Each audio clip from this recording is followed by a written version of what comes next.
आज का टॉपिक है बीए थर्ड ईयर के थर्ड यूनिट के अंतर्गत श्रम बाजार या labour market. Labour market Bharat के ग्रामीण और नगरीय समाजों के श्रमिकों के संबंध में एक बहुत बड़ी महत्वपूर्ण अवधारणा है। सामान्यतः हमें श्रम बाजार को अगर समझना है तो पहले श्रमिकों की जानकारी होना आवश्यक है। भारत में श्रमिक की 3 कैटेगरी बताई गई हैं। एक तो वे श्रमिक जो खेतों में कार्य करते हैं, यानी कि जो खेतों में हल चलाते हैं, बुआई करते हैं, जुताई करते हैं, वो सारे के सारे श्रमिक जो है खेतों में कार्य करने वाले हैं।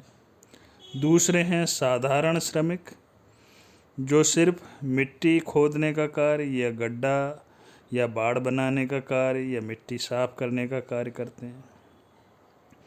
तीसरी कैटेगरी में कुशल श्रमिक आते हैं। ये वो श्रमिक हैं जो बढ़ई का, लोहार का या राजमिस्त्री जैसे कार्य करते हैं। इसके अलावा राष्ट्रीय श्रम आयोग भारत के अनुसार 2 प्रकार के श्रमिकों का उल्लेख किया गया है। एक भूमिहीन श्रमिक, यानी वे श्रमिक जिनके पास स्वयं की खेती करने के लिए कोई भूमि नहीं है, यानी ज़मीन नहीं है या कृषि के लिए भूमि नहीं है। और दूसरे वे श्रमिक जो बहुत छोटे किसान हैं, जिनके पास खेती की ज़मीन तो है लेकिन बहुत थोड़ी मात्रा में, 1 बीघा 2 बीघा ज़्यादा से ज़्यादा या आधा बीघा ज़मीन है और उस पर वो खेती करके अपने परिवार का पालन पोषण करते हैं। श्रमिक बाजार से संबंधित यूँ तो अवधारणा अर्थशास्त्र में कई सारी हैं और लेबर मार्केट का संबंध मेन रूप से अगर देखा जाए तो अर्थशास्त्रियों को ध्यान में रखकर ही श्रमिक बाजार की अवधारणा या इसके बारे में ज़्यादा उल्लेख किया गया है। यानी कि इकोनॉमिक्स में लेबर मार्केट के बारे में ज़्यादा उल्लेख किया गया है। भारतीय समाज के संदर्भ में यानी सोशोलॉजी की दृष्टि से अगर श्रमिक बाजार को समझना है तो उसके 2-3 पक्षों का यहाँ पर उल्लेख करना आवश्यक होगा। इससे पहले कि श्रम बाजार को और स्पष्ट किया जाए, अर्थशास्त्र में श्रम बाजार से संबंधित 3 अवधारणाएं, इनको बहुत ही शॉर्ट में यहाँ पर आप समझ सकते हो। पहला है क्लासिकी सिद्धांत। इस सिद्धांत की ये मान्यता है कि पूंजीवादी अर्थव्यवस्था में बिना स्फीति के पूर्ण रोजगार पाया जाता है। यानी इस सिद्धांत के मानने वाले हैं, उनकी ये मान्यता है कि बिना स्फीति के भी समाज में पूर्ण रोजगार पाया जाता है।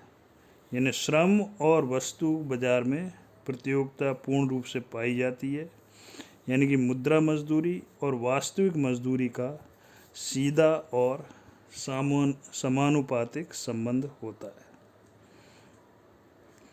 रोजगार के इस क्लासिकी सिद्धांत के अलावा एक दूसरा सिद्धांत है से का बाजार नियम, जैसा कि आप चित्र में देख रहे होंगे।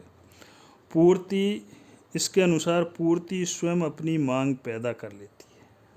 से का नियम ये कहता है ना कि जैसे ही बाजार में डिमांड बढ़ेगी वैसे ही पूर्ति भी समाज में या बाजार में जो है, यानी कि पूर्ति के अनुसार ही मांग भी पूर्ण कर दी जाएगी बाजार में या मार्केट में। और तीसरा महत्वपूर्ण सिद्धांत है पीगू का सिद्धांत। जिनके पास इकोनॉमिक सब्जेक्ट होगा उन्होंने इसके बारे में पढ़ा होगा। इस सिद्धांत के अनुसार स्वतंत्र श्रम बाजार में अपने आप पूर्ण रोजगार प्रदान किया जाए। श्रमिक के ढांचे में कठोरता तथा स्वतंत्र बाजार अर्थव्यवस्था के कार्यकाल के हस्तक्षेप से बेरोजगारी आती है। पीगू का ये मानना था कि अगर सरकार के हस्तक्षेप को हटा दिया जाए और प्रतियोगिता की शक्तियों को स्वतंत्र रूप से काम करने दिया जाए, यानी कि सरकार का नियंत्रण बाजार से हट जाए और जो कंपटीटर्स हैं यानी उद्योग वाले हैं या बाज़ार वाले, उनके बीच में उनको स्वतंत्रता प्रदान की जाए। तो मजदूरी दरों को घटाने बढ़ाने से श्रम बाज़ार में पूर्णतः रोजगार की स्थिति आ जाएगी। यानी कि अगर बाज़ार को शक्तियों को स्वतंत्र कर दिया जाए तो पीगू का यह मानना था कि श्रम बाज़ार में रोजगार के अवसर काफ़ी अधिक पैदा हो जाएंगे। लेकिन भारतीय रोजगार के संबंध में ये सिद्धांत खासकर असंगठित क्षेत्र में बिल्कुल लागू नहीं हो सकता, क्योंकि भारत में बेरोजगारी इतनी है और खासकर ग्रामीण क्षेत्र में काफ़ी लोग जो हैं असंगठित क्षेत्रों से जुड़े हुए हैं। असंगठित क्षेत्र का मतलब है जिसमें कृषि का कार्य है और भी आपके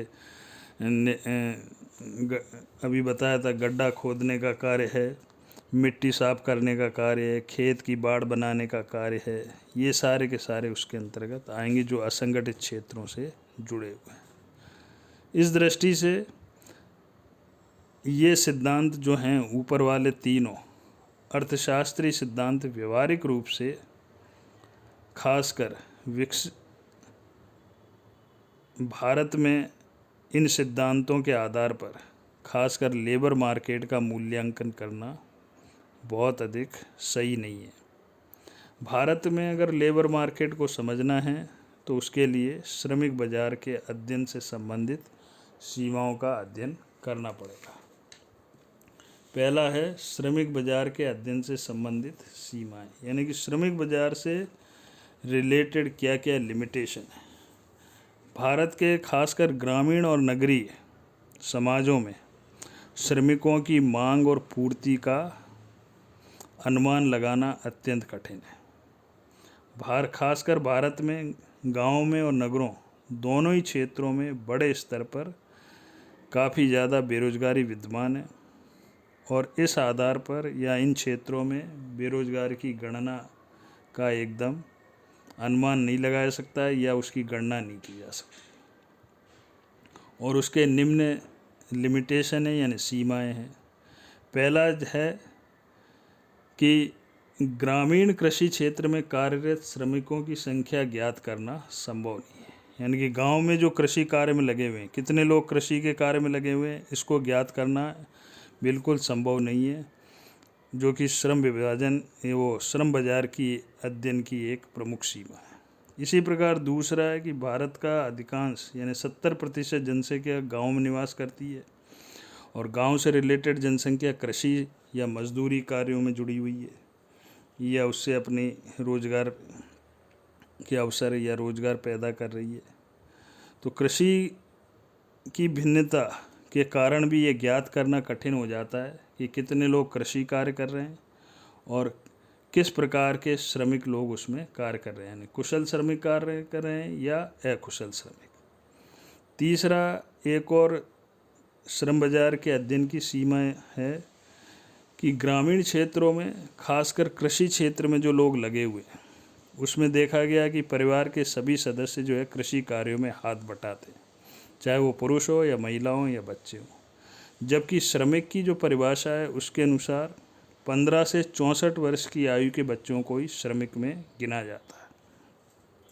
इस दृष्टि से ये परिभाषा भारत के परिवारों पर लागू नहीं होती और इस कारण से गांव में श्रमिक बाजार का अध्ययन करना भी एक अत्यंत कठिन कार्य है।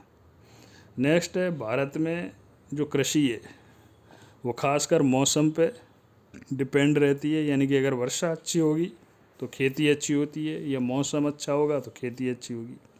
और कई बार जब वर्षा नहीं होती है तो उसका असर खेती पर पड़ता है और उसका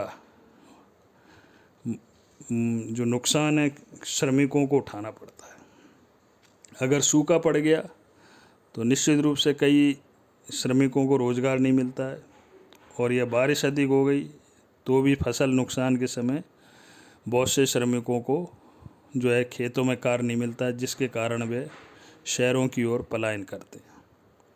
और लास्ट पॉइंट है कि कृषि कार्य मौसम के अनुसार वर्ष के कुछ भाग में चलता है। यानी इसका मतलब ये है कि कई बार देखा होगा कि जैसे अप्रैल मई में कृषि के से संबंधित बहुत सारा कार्य रहता है, इसी प्रकार से दिसंबर जनवरी में काम रहता है और बीच में जो है बारिश के समय 3 महीने या 2 महीने कृषि के क्षेत्र में काम कम हो जाता है, यानी कि श्रमिकों को काम नहीं मिलता है।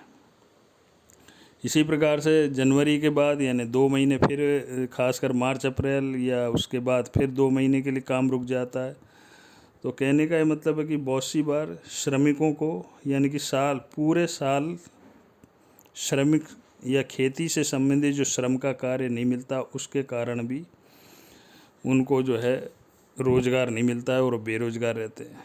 तो ऐसी सीमाओं के कारण भारत में जो है श्रमिक बाज़ार के बारे में एकदम कुछ भी कहना काफ़ी दिक्कत का कार्य है, और ये सीमाएं नगरीय बाज़ार के अध्ययन में देखी जा सकती हैं। तो ये था आज का टॉपिक, श्रमिक बाज़ार या लेबर मार्केट। इसी से संबंधित, इस अध्याय से संबंधित एक दूसरा यानी इसका आधा पार्ट जो है वो अगले टॉपिक के रूप में